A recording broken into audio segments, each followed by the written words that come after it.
Hey guys, it's Millennial Mike, and I just wanted to take some time to talk about that article that Vanity Fair posted um, earlier today.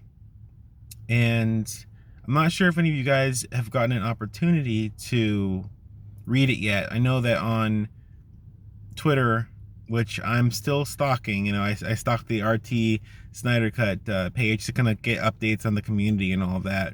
And they posted the article, so I did see that. I saw people's response to it and things like that. I don't click on the, you know, I actually saw the article originally on Vero, but then I saw that the RT Snyder Cut page posted it. So that's where I got to see kind of the responses. And I saw the title, the headline that they chose for social media purposes, which is very actually interesting because the title on the actual website is like very inspiring. It's like the hopeful, heartbreaking, and like uplifting story of true story of Zack Snyder, something like that.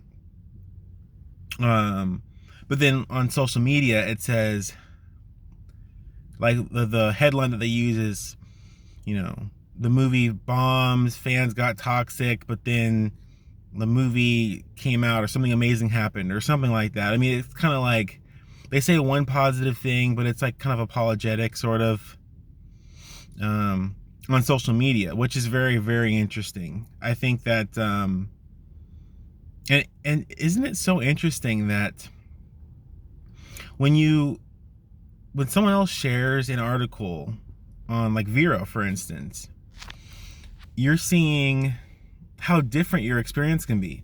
You open up Vero and then you see the article, truthful, inspiring, because that's the actual article. That's the actual title. And you read it and you get this really great story, very well written, well documented story. And there were a few things in there that I didn't agree with, or the ways that they portrayed things. They talked about toxic fandom and things like that, and they brought, a person who's a known Snyder antagonist on to give some kind of psychological, prognosis of Snyder fans based upon the kinds of movies that Snyder makes. It was, I probably should look that quote up and actually debunk it. Maybe I'll do that later. I'll make another video, kind of stitch it in here, because I was reading that like that doesn't make any sense. Matter of fact, I could use that very argument to prove the opposite. But anyway, I found that kind of to be very interesting. The fact that the kind of social media that you choose wildly affects the kind of experience you get interacting with an article. As a matter of fact, I went straight from Vero to reading the article, and it was mostly very positive. And then, I saw all the negativity on it initially from Twitter, from fans, people that I know, and I'm like, well, just go ahead and read the article. Go ahead and read it. There's only a little stupid stuff in there. So it's just that's really interesting how they rile us up, like that, but rile us up. But anyway, yeah, I just wanted to talk about that article a little bit. I think this is probably as personal as I've ever heard Snyder talk about the whole situation, his family situation, the movie, the details, his interactions with executives and people, what they were trying to get him to do. And, just like the real honest truth of like how they were trying to pin him in a corner and how they were fighting and opposing him and trying to get him to compromise at every single turn. Things we've always known. Remember when he posted that article of Rorschach about, never compromise even in the face of Armageddon?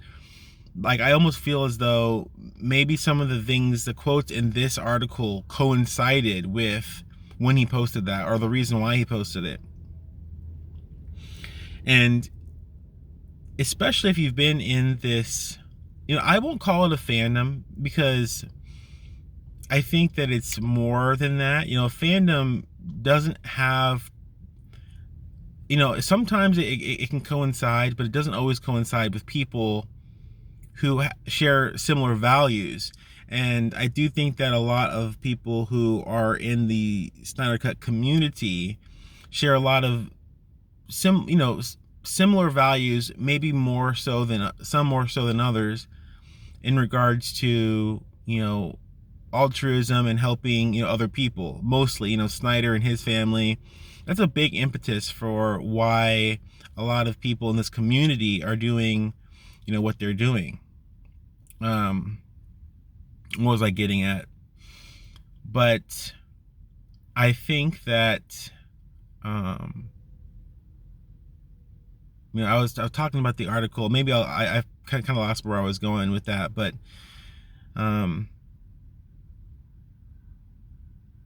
you know, I just think that it's I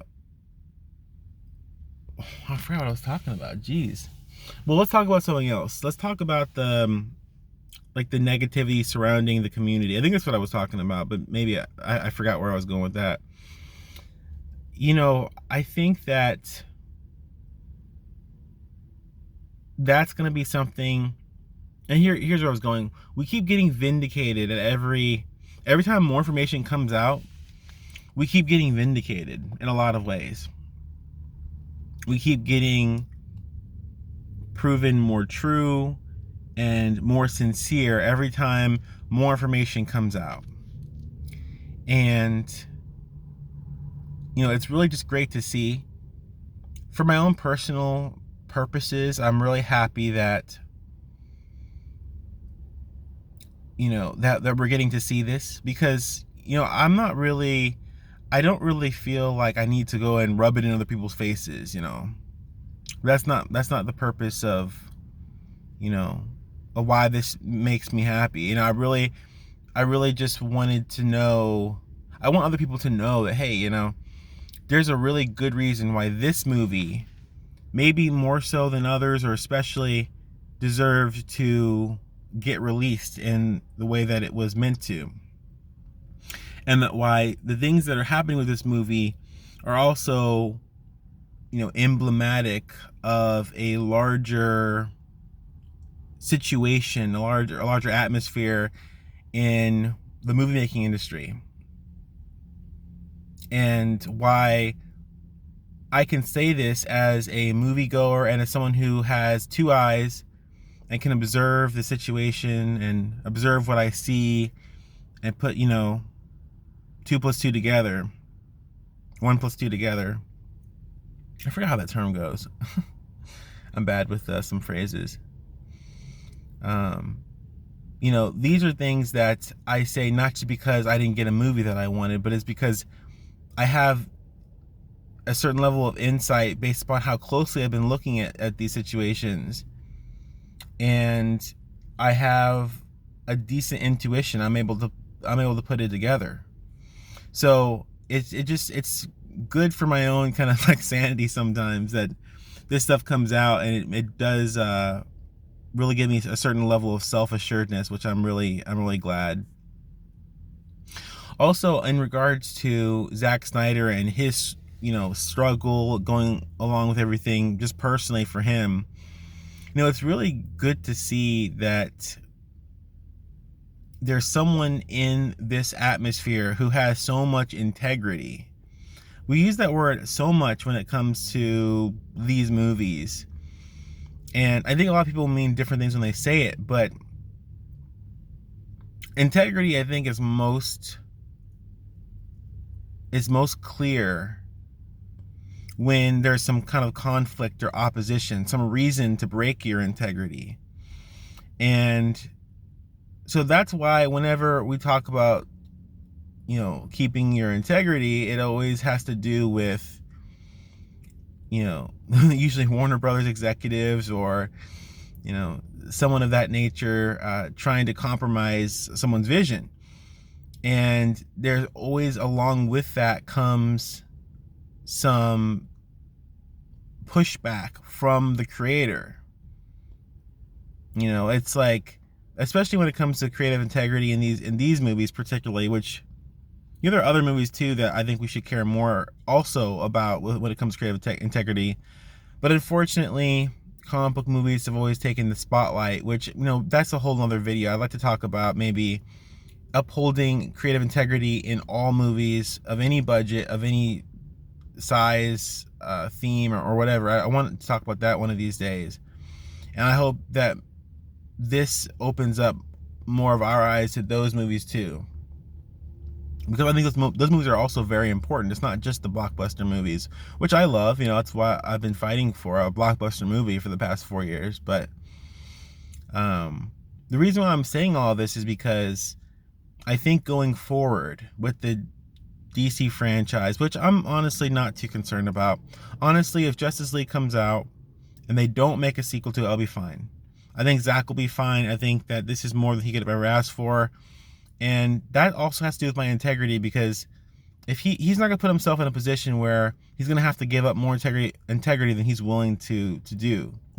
Obviously you have to compromise to work as a team, but there's a different kind of compromise when it comes to the purpose, the intent, the vision of your story, and allowing you to make a product, a film, a piece of art, a work that is representative of your own sensibilities, and keeping it in touch with who you are.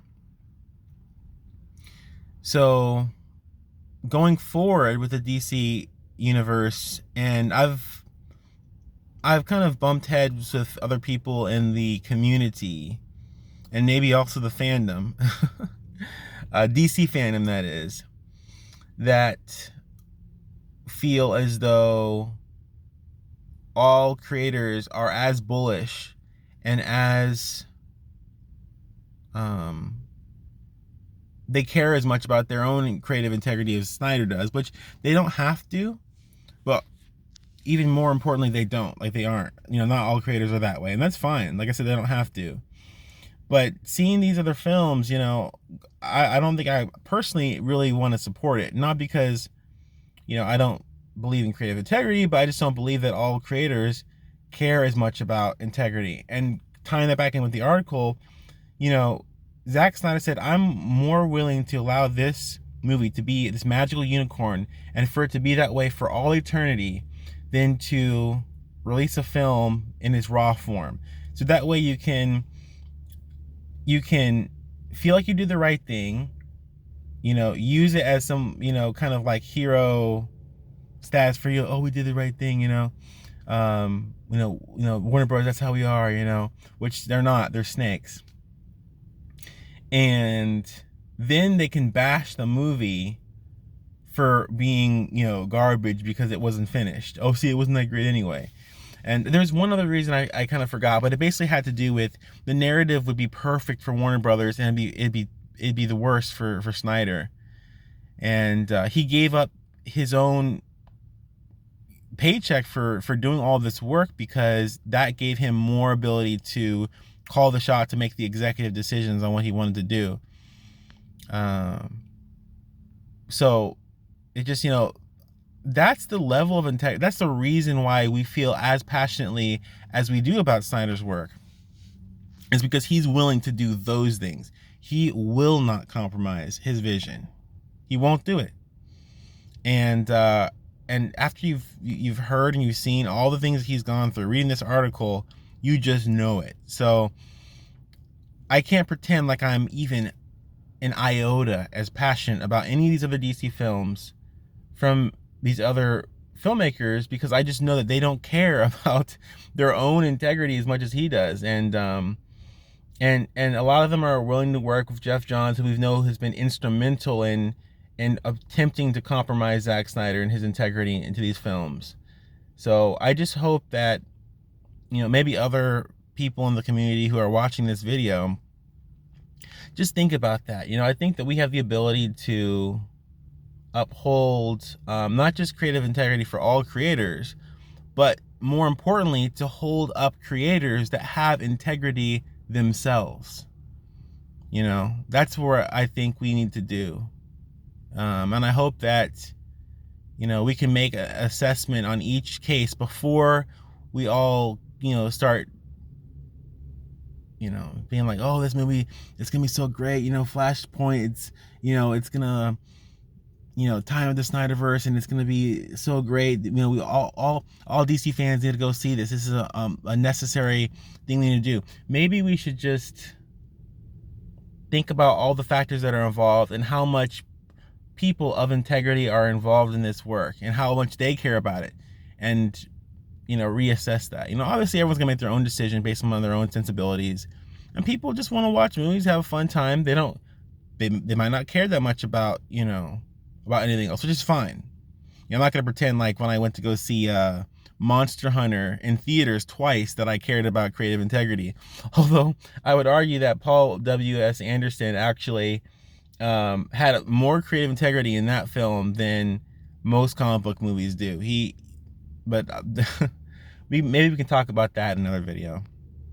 Anyway, I kind of rambled for a little bit, but I just wanted to touch on a few points, kind of stream of consciousness stuff that I was thinking about when I was reading this article. I really hope that you guys do read the article. I'll post it in the video notes below, and yeah, just have a great time. March 18th, I'll be there with you guys on Vero. If you're on my Discord, there as well. Join my Discord. I really enjoy having like more personal communication with people, and without it being like centered around algorithms that don't have any interest in your own personal well-being. So I know I'm kind of like the Snyder fan of social networks. I'm pretentious, but by the way, great work all you guys have been doing on Twitter. I have nothing against you guys. You guys are doing great work, and these companies are looking at Twitter. So you guys are actually doing some instrumental work here with everything. The narrative and all that is, it's largely in part due to you guys. So I really appreciate that. Anyway, it's been great talking, and I'll catch you guys later. This has been Millennial Mike, out.